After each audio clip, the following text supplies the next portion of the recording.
Did you know that in 1789, just 6 years after the end of the Revolutionary War, a new revolution began in the United States?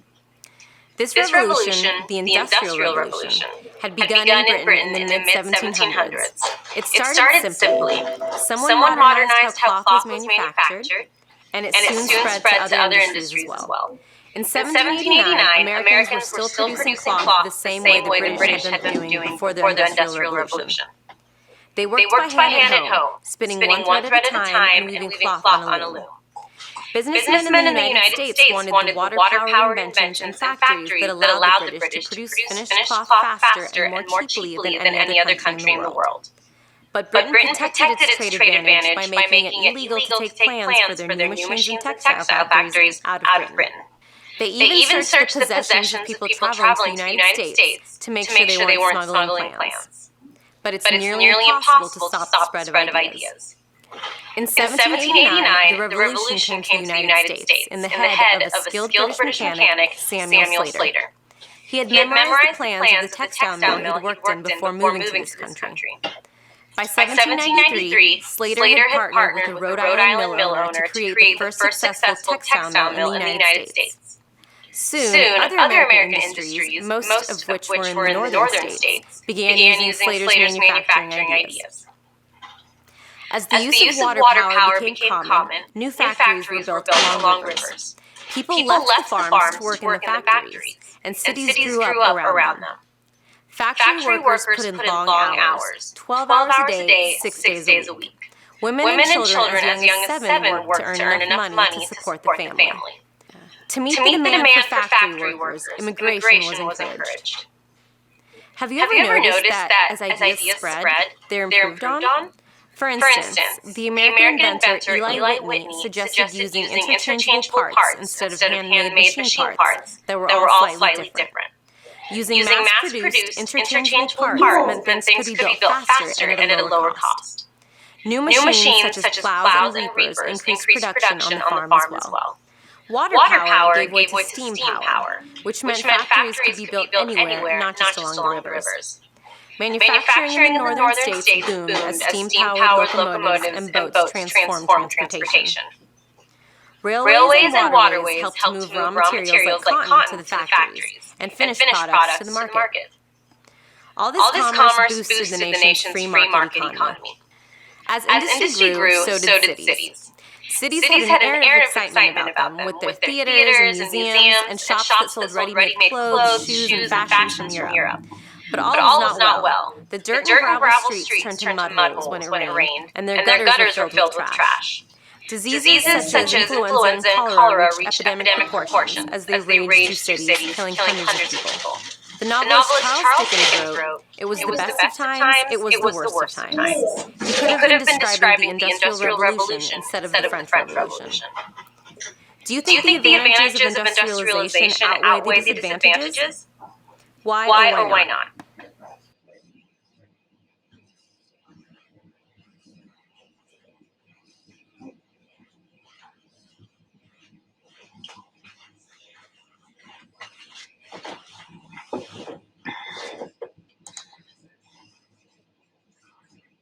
Lesson 1. The Industrial Revolution.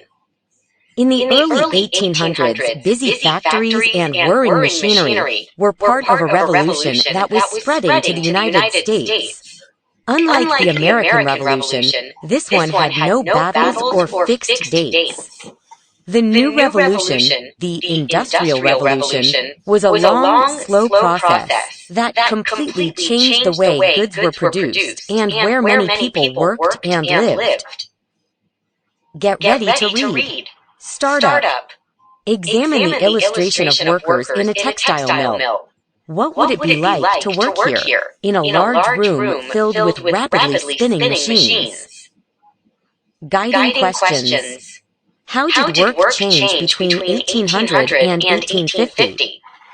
What was family life like in different regions of the country during this period? Vocabulary. Industrial Revolution. Capital. Capitalist. Supply. Scarcity. Interchangeable parts. Lowell girls. urbanization, academic vocabulary, profit, credit.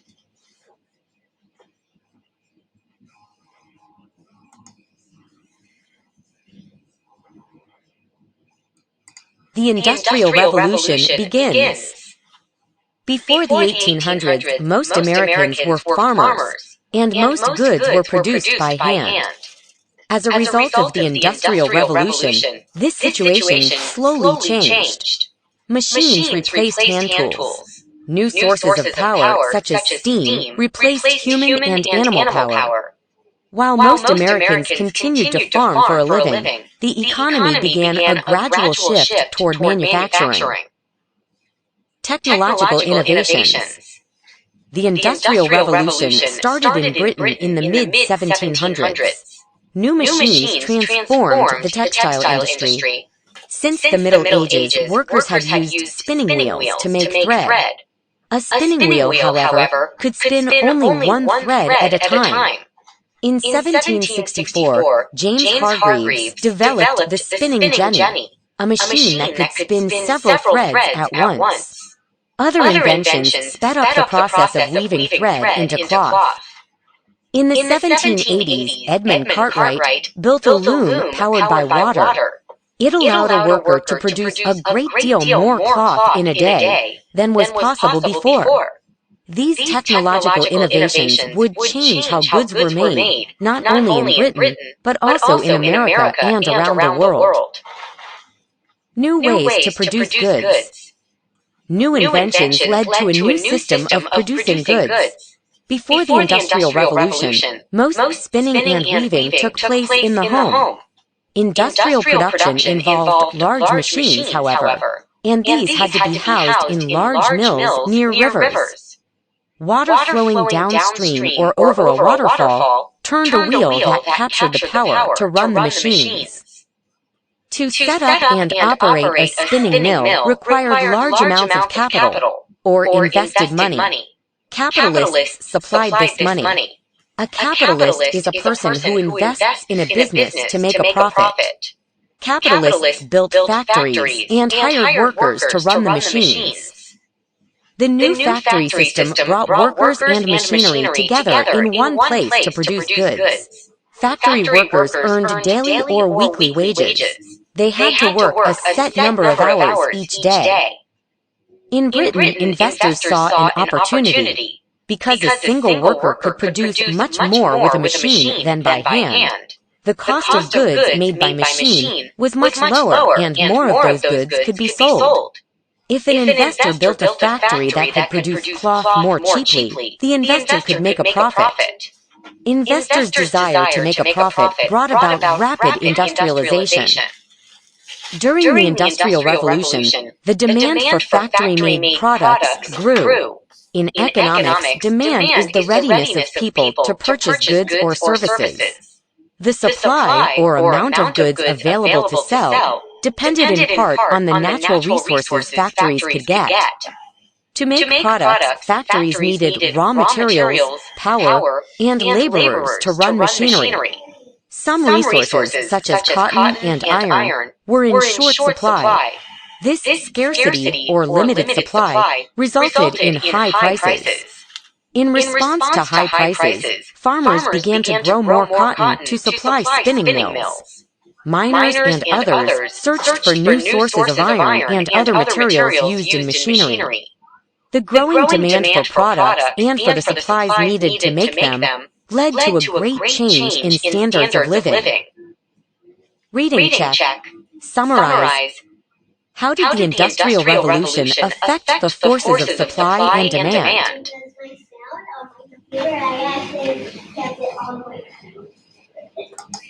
Silly me, I didn't know.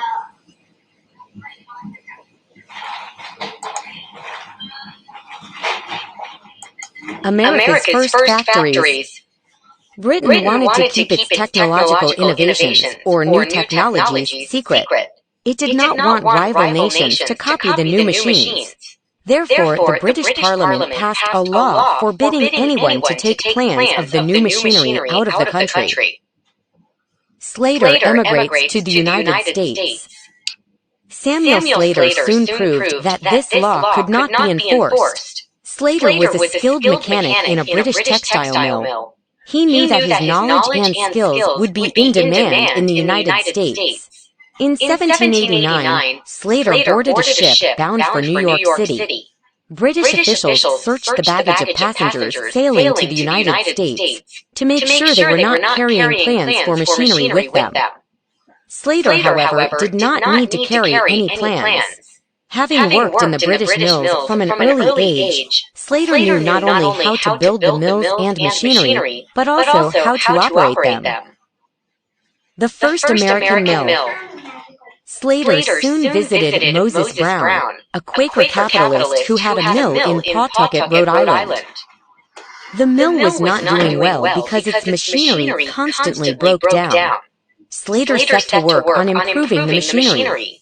By 1793, in Pawtucket, he built what became the first successful textile mill in the United States that was powered by water.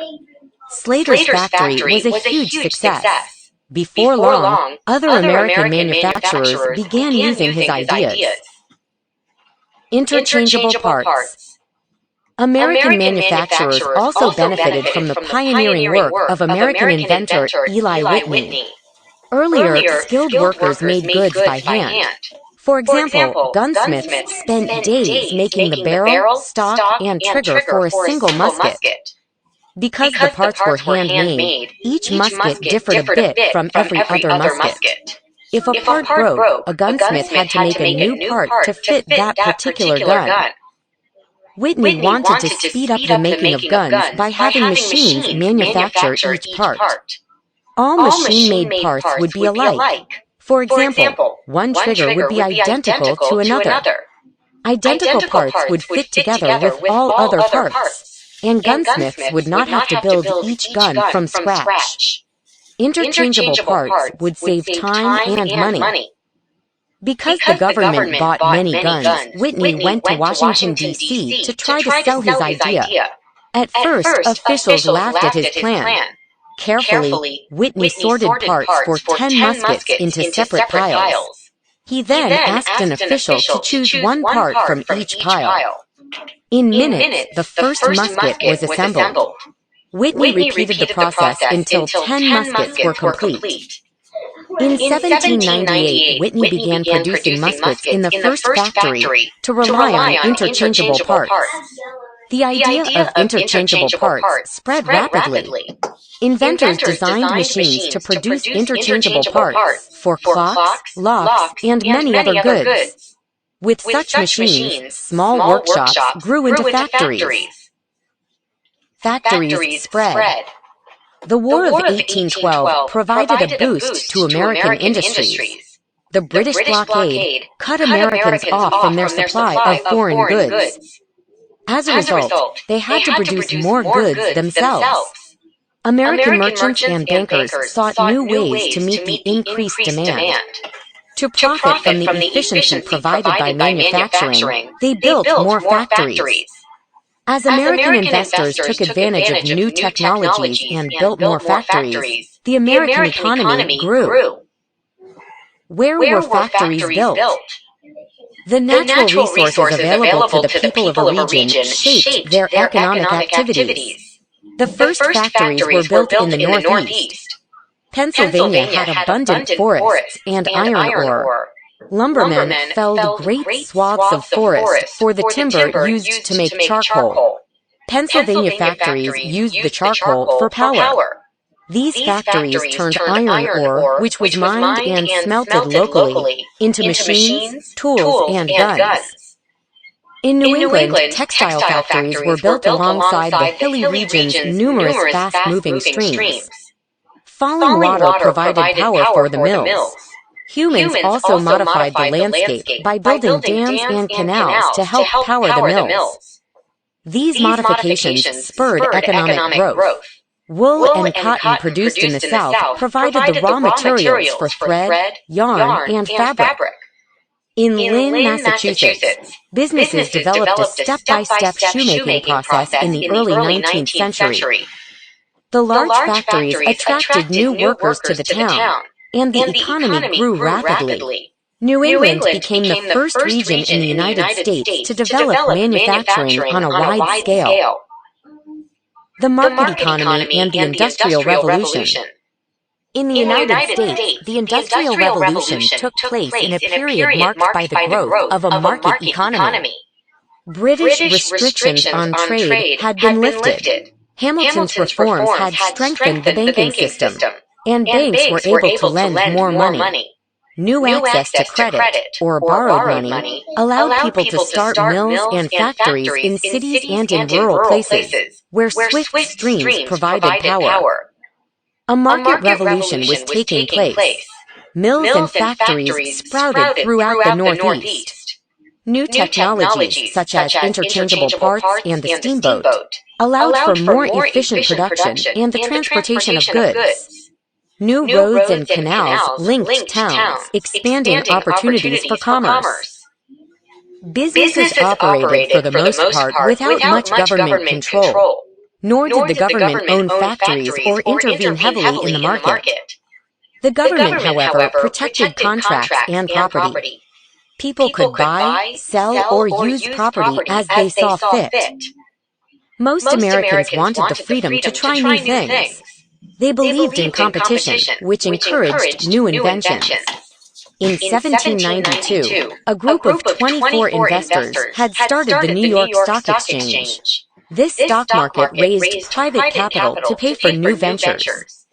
Success meant profits and brought new wealth to investors. Profits led to new investment and further economic growth. Low taxes allowed businesses to hold on to large amounts of capital and use it to expand and create even more wealth. The desire for profit and accumulated wealth sparked new ventures under new investors. The role of market forces. Investors looked to the market to decide where to invest or what businesses to start. In a market economy, goods are bought and sold, and wages are determined by the market. If a product is in high demand and the supply is limited, the price will be high. Entrepreneurs started businesses to supply high-priced or high-demand products. They abandoned businesses where the demand and price were low. Workers faced the same market forces. People with skills that were in demand in factories could expect higher wages than those whose skills had less value in the market. Reading check. Understand effects. How did transportation boost the market revolution in the early 1800s?